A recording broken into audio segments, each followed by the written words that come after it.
سبيل الدموع سبيل مريح تنهدى يا صاحي. Hidayah dari Allah itu adalah ditempuhkan, bukan ditunjukkan. Kalau ditunjukkan itu hidayah yang Nabi Muhammad, hidayah yang ad-dal ilallah. Ini kayak saya nih, saya sedang menunjukkan, nunjukin doang. Saya nggak bisa membuat dirimu menempuhnya. Jangankan dirimu menempuhnya, sayanya belum tentu bisa menempuhnya. Saya tidak bisa menjadikan diri saya menempuhnya, apatah lagi orang lain. Maka nggak ada orang itu memberikan hidayah kepada orang lain, nggak ada, gitu ya. Hanya bisa menunjukkan. Jadi hidayah itu kan dilalah atau hidayah gitu ya. Al-Hadi itu kan nama Hadi, sang pemberi jalan, sang penunjuk jalan. Orang yang menunjukkan jalan kayak pendakwah, itu kan juga penunjuk jalan, kan ya, teman-teman sekalian. Dan semua pendakwah sebagai penunjuk jalan itu juga didahului dengan pendakwah yang pertama, yaitu baginda Nabi Muhammad SAW, Al-Hadi ila siratil mustaqim, sang penunjuk ke arah jalan yang lurus. Kemudian di atas itu ada Allah Subhanahu wa taala, tentu saja sang petunjuk jalan juga, Al-Hadi juga. Cuman ada beda antara hidayah yang dari Allah dengan hidayah yang dari makhluk. Apa bedanya? Kalau hidayah yang dari makhluk, hidayah yang dari orang, hanya bisa menunjukkan jalannya. Tapi kalau hidayah yang dari Allah, kamu dijadikan dapat menempuhnya. Hidayahnya adalah hidayah taufik. Kalau hidayah yang dari makhluk ini namanya hidayah dilalah, hidayah menunjukkan. Sama kayak begini loh. Kalau saya mau pergi ke Indramayu, gimana caranya? Nah, kalau hidayah yang dari makhluk, dia akan kasih tahu gitu. Caranya kamu beli tiket kereta. Beli tiket keretanya sekarang bisa di Indomaret. Kan gitu tuh, gitu ya. Itu dia lagi nunjukin caranya gitu, cara nempuhnya. Atau kamu pergi ke stasiun, kan begitu ya. Kamu jangan pergi ke bandara karena nggak ada pesawat yang ke Indramayu, gitu. Atau kamu pergi ke rental mobil, nah itu namanya dikasih jalan gitu. Dan teman-teman sedikit sekalian yang saya muliakan, sebagaimana jalan kepada Indramayu aja ada banyak jalan, apatah lagi jalan menuju Allah Subhanahu wa taala. Jadi makanya kenapa jawaban bisa beda-beda. Ustadz, gimana sih caranya saya untuk menjadi hamba yang lebih dicinta sama Allah? Itu kamu nanya sama 10 ustadz, 10 ustadzah, 10 ulama, 10 kiai, jawabannya bisa beda-beda. Sama halnya dengan orang, kok nggak sama ya? Ini mana yang lebih pinter nih? Mana yang lebih benar? Nggak ada, semuanya sama-sama benar. Sama itu tadi, bisa naik kereta, bisa naik mobil, bisa naik gitu.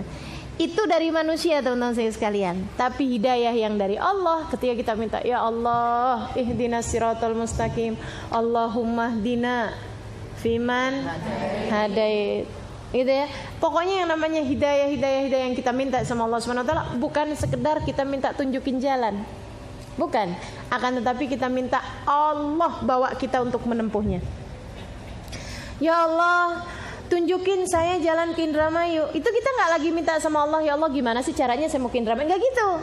Akan tetapi kalau kita lagi ngomong sama Allah, ya Allah tunjukkan saya jalan ke Indramayu, artinya adalah bahwa Allah kemudian mudahkan kita untuk pergi ke stasiun, ketemu sama orang begini begitu segala macam. Atau kemudian ketemu sama orang, orangnya bilang gini, saya ini mau ke Indramayu nggak punya teman. Ah, ini dia nih hidayahnya, kan gitu dah. Ayo dah, saya ikut boleh nggak? Wah seneng banget, ayo kita jalan. Itu dia yang namanya hidayah dari Allah. Allah jadikan kita menempuhnya, kemudahan untuk sampai kepada apa yang kita tuju tersebut, teman-teman sekalian. Jelas ya? Itu hidayah yang selalu kita minta. Dan kita perlu hidayah. Hal yang paling perlu untuk kita minta dalam hidup ini dari Allah Subhanahu wa taala adalah hidayah. Dijadikannya kita hamba-hamba yang menempuh dalam kehidupan ini jalan yang benar. Saudara sekalian saya muliakan, kita perlu hidayah untuk bisa menyampaikan kita di majelis ini. Di majelis ini pun kita perlu hidayah untuk bisa menyimak dengan benar. Ada orang-orang yang dikasih hidayahnya banyak kan, sehingga nyimaknya jadi benar gitu. Ada yang nyimaknya nggak benar, Emang nggak mau nyimak, kayak males-malesan, ngantuk-ngantukan, udah dari awal juga nyarinya di pojokan, nyari tiang, nyari sandaran. Ada yang begitu gitu ya. Emangnya juga ada juga orang-orang yang setengah mati pengen nyimak tapi nggak ngerti-ngerti. Semuanya sama-sama aja, artinya sama-sama. Memang Allah SWT bagi hidayah tuh nggak sama gitu. Coba liatin, sekedar untuk mendengarkan apa yang saya sampaikan ini perlu hidayah, teman-teman sekalian. Makanya memang yang namanya kita minta hidayah tuh perlu banyak. Keluar dari sini, apakah kita bisa ingat semua? Kemudian ketika kita baca Fatihah dalam surat kita kebayang-bayang maknanya. Perlu hidayah yang berikutnya. Ketika kemudian kita ketemu sama orang, kemudian apakah kita bisa menyampaikan lagi apa yang sudah saya sampaikan? Perlu hidayah yang berikutnya lagi. Ketika kita bisakah ini kita sampaikan kepada anak-anak kita? Perlu hidayah yang berikutnya lagi. Bisakah ini kita sampaikan kepada suami kita? Perlu hidayah yang berikutnya lagi.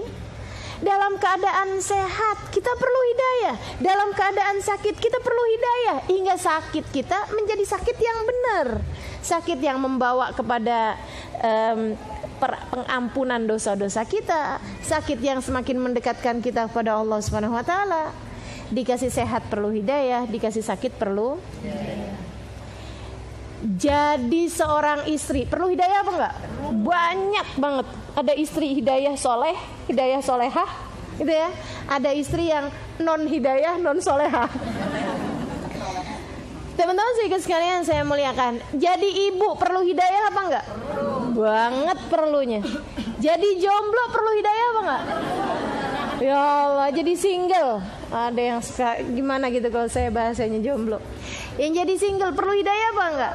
Perlu banget hidayah untuk enggak ngelirik-ngelirik suami orang atau yang bukan halalnya, kan begitu ya?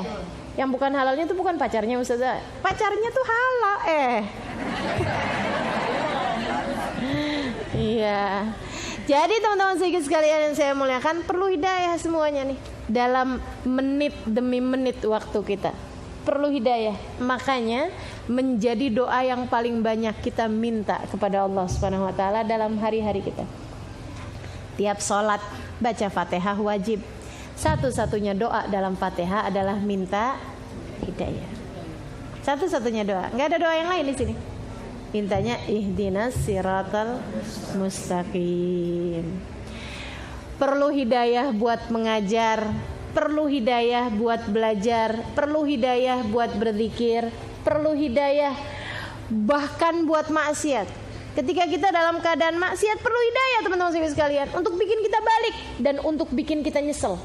Ada berapa banyak orang berbuat dosa tapi nggak nyesel? Kenapa? Karena nggak barengan sama hidayah. Tapi kalau orang di saat berbuat dosa, dia hatinya penuh dengan penyesalan. Ya Allah, saya tahu ini sebenarnya haram, tapi gimana ya? Dia tuh cakep banget soalnya.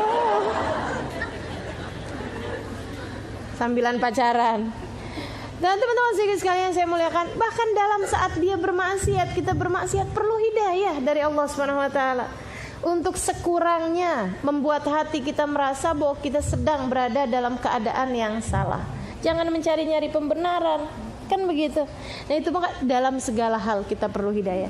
Dalam pilihan pakaian yang kita pilih untuk kita pakai tadi pagi, perlu hidayah apa enggak? Saat kita masuk ke sini, perlu hidayah apa enggak? Sehingga dengannya kita mendahulukan kaki kanan dari yang kaki kiri. Ketika kita keluar dari rumah, perlu hidayah untuk menjadikan kita berdoa. Bismillah, amantu billah, tawakkaltu ala Allah, la haula wala quwata illa billahil aliyil azim. Maka teman-teman sekalian, betapa sangat amat urgentnya kita terhadap urusan minta hidayah kepada Allah Subhanahu wa taala, sehingga dalam keadaan apapun kita selalu menempuh jalan-jalan yang benar. Sehingga pada akhirnya kita perlu hidayah untuk detik-detik perpisahan hidup kita dari atas muka bumi ini. Hamba-hamba yang diberi hidayah oleh Allah Subhanahu wa taala pada saat sakaratul mautnya, dengan mudah lisan yang telah Allah beri hidayah tersebut akan menempuh perjalanan paling sakralnya dengan mengucap kalimat la ilaha illallah, sebagai kalimat penutup dalam kehidupannya.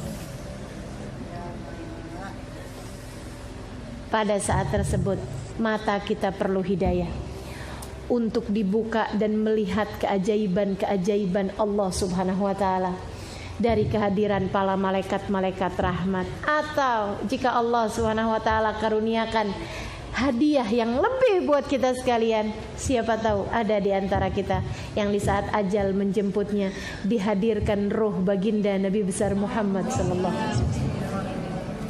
Teman-teman sekalian saya muliakan, perlu hidayah di saat akhir kehidupan kita, sehingga kemudian kita masuk ke dalam alam kubur kita pun juga perlu hidayah di dalam kuburan, perlu hidayah di saat mahsyar, ditempuhkan kepada kita jalan-jalan yang paling benar, jalan-jalan yang paling lurus. Masya Allah, Masya Allah. Makanya nih dari pentingnya hidayah, dia menjadi satu-satunya hal yang kita minta kepada Allah.